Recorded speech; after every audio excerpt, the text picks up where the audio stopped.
When you think of the 1990s, you might think of things like the Star Wars prequels, the X-Files, and grunge rock. But right there alongside the movies, shows, and records of the decade are welcome memories of the all-weird, eye-catching, and totally 90s things we used to eat. So, today we're going to take a look at some tasty tidbits about staple foods of the 1990s.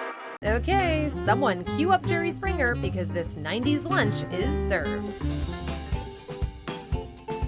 Sunny Delight, or Sunny D if you're cool and somehow also still living in the year 1996, was invented in Florida in 1963. Only Florida would invent an orange juice substitute in a state that depends on oranges to survive.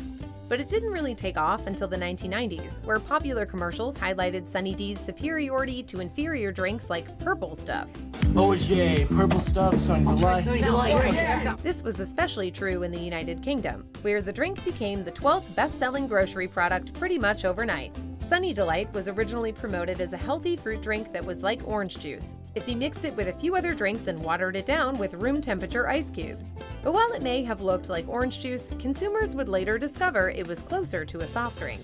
As more and more kids imbibed the bright orange beverage, however, a slightly more unnerving problem arose. In 1999, a toddler in Wales who drank Sunny D in large quantities began to turn yellow-orange. The skin color alteration was due to high levels of beta-carotene, the additive that gives Sunny Delight its characteristic hue. A spokesperson for the company argued that the child just drank way too much of the stuff, and that the condition was harmless and would soon return to normal. But people were understandably a little freaked out anyway. You can't just give a baby the complexion of a Simpsons character and not upset anyone. Anyone who lived in the same space as a microwave probably ate their weight in SpaghettiOs in the 90s. But despite their overwhelming popularity in the decade of Friends and ER, the Campbell's Soup Company actually introduced SpaghettiOs in the market way back in 1965. Invented by Donald Gork, SpaghettiOs were created to be less messy than traditional spaghetti, which they kind of are, as long as you eat them with a spoon and not, like, your hands. In fact, early marketing material touted the canned pasta as the neat round spaghetti you can eat with a spoon. Interestingly, the famous catchphrase jingle, "Uh-oh, SpaghettiOs," was also part of the initial marketing. The relentless earworm was loosely based on the "Oh Oh, I'm Falling in Love Again" by Jimmie Rodgers, who also sang the jingle.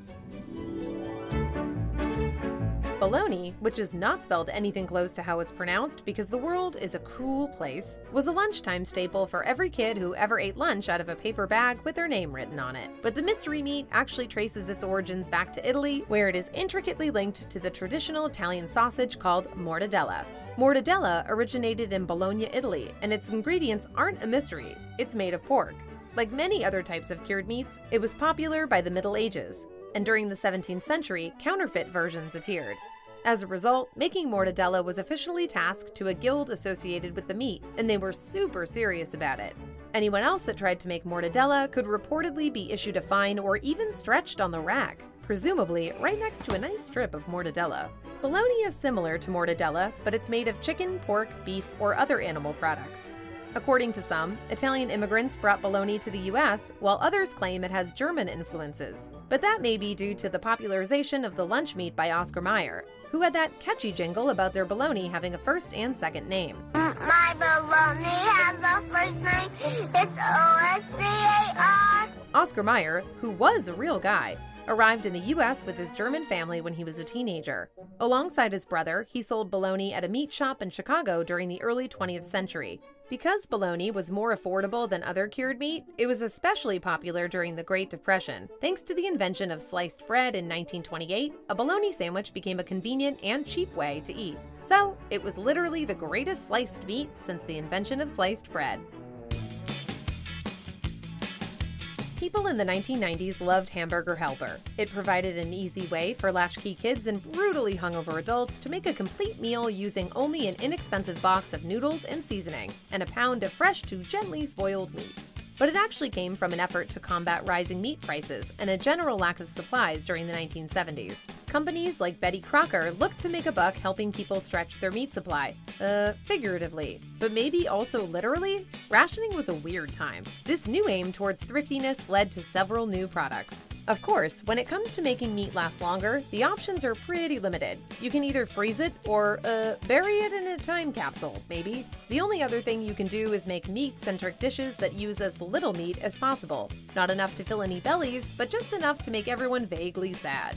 One of the methods they came up with was to mix the meat with noodles and other carbohydrates, which were more affordable. And it was in that spirit that Hamburger Helper was born. As the name suggests, Hamburger Helper was a way to, well, help hamburgers. A hamburger assistance program, if you will. Except the help in this instance was to help consumers feed their entire household using a relatively small amount of meat, but it also offered additional perks. It was easy to prepare and only required one pan, making cleanup a breeze. And with the initial 5 hamburger helpers being beef noodle, potato stroganoff, hash, rice oriental, and chili tomato, it offered enough variety to keep meals interesting. Today there are more than 40 varieties. And how much more help can you really ask for? If you never ate molten chocolate cake in the 1990s, that's because you didn't visit enough themed restaurants. A dessert menu staple of chain restaurants with at least one airport location, the chocolate cake with a saucy inside was first created by chef Jean-Georges von Grichten in 1987. And even then, it was only created by dumb luck. There were predecessors to the molten lava cake that resembled von Richten's, specifically one created by chef Michel Brasse of France as early as 1981, but they weren't exactly the same. Von Grichten's cake was the result of accidental underbaking, while Brasse developed more of a type of cookie dough with chocolate in the center. Wait, cookie dough? Where can we get that cake? Other potential molten chocolate cake ancestors include the Tunnel of Fudge cake made by the second-place finisher in a Pillsbury bake-off in 1966, and a more recent creation by chocolatier Jacques Torres in France. In any case, hopefully mankind will continue to innovate and excel in the area of cakes that bleed chocolate like that elevator in The Shining every time you take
'97.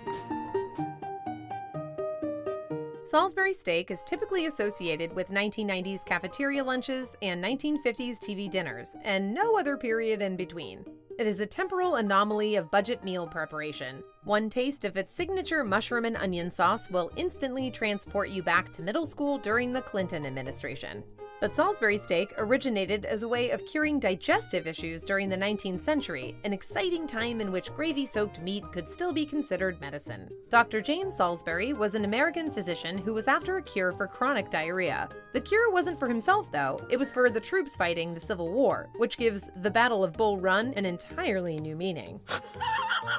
As part of his efforts, Salisbury developed a diet of broiled meat and clear liquids, but devoid of fruits, vegetables, and acidic additives.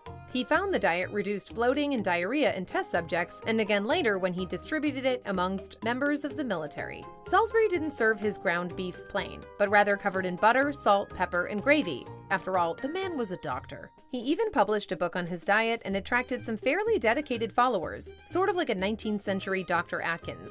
The dish was a staple for the military well into the 20th century, but according to reports, in the cookbook of the United States Navy of 1904, it was listed as hamburger steak. This name was later considered too German-sounding, so it was renamed after the diarrhea chef PhD himself, James Salisbury. Pizza Hut changed the world forever in 1995 with the introduction of the stuffed crust pizza. The Hut was already a 90s staple at that point thanks to tie-ins with the Teenage Mutant Ninja Turtles and the Uncanny X-Men, but jamming their crusts full of delicious melted cheese made it a destination for adults as well. Unless you believe Angelo Anthony Mongello, who claims to have patented the style in 1987. The New Jersey pizza maker actually sued Pizza Hut over the incredibly valuable idea, but because his patent was for stuffing shells rather than for the style of crust itself, the suit was dismissed. When stuffed crust pizzas hit the market, the concept really took off. Around the world, people even started stuffing crusts with different fillings that reflected local palates. In Australia, Vegemite, made from yeast extract, vegetable flavoring, and spices, was stuffed into pizza crusts, while Hong Kong enjoyed crusts full of fish eggs. Sure, I guess you could do that to a pizza? No, God! And in Japan, stuffed crust pizzas with pockets of shrimp, sausage, camembert cheese, and mozzarella cheese was introduced in 2015. Like we said, stuffed crust pizza changed the world. Kid cuisine frozen dinners were TV dinners created specifically for kids in the 1990s. So much so that their mascots were a skateboarding penguin and a polar bear wearing sunglasses. They featured kid-friendly meals like pizza, chicken nuggets, hamburgers, and macaroni and cheese, alongside side dishes and a dessert. And while the nutritional value, or lack thereof, immediately raised eyebrows, the brand developed a reputation for being a fast way for adults to feed their kids. So it thrived. Hey, it's cheaper than takeout, and that penguin looks like he's having a good time. Kid cuisine was particularly shrewd with its marketing.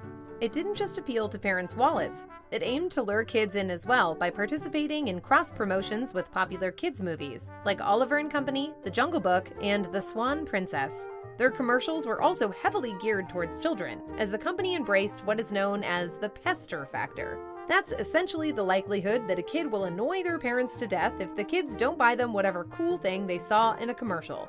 Kid cuisine is still around and still includes foods like chicken nuggets, corn dogs, macaroni, french fries, and brownies with sprinkles, in the company's continued effort to make mealtime fun. It's unclear whether they still have that pester factor, but that penguin probably has a TikTok.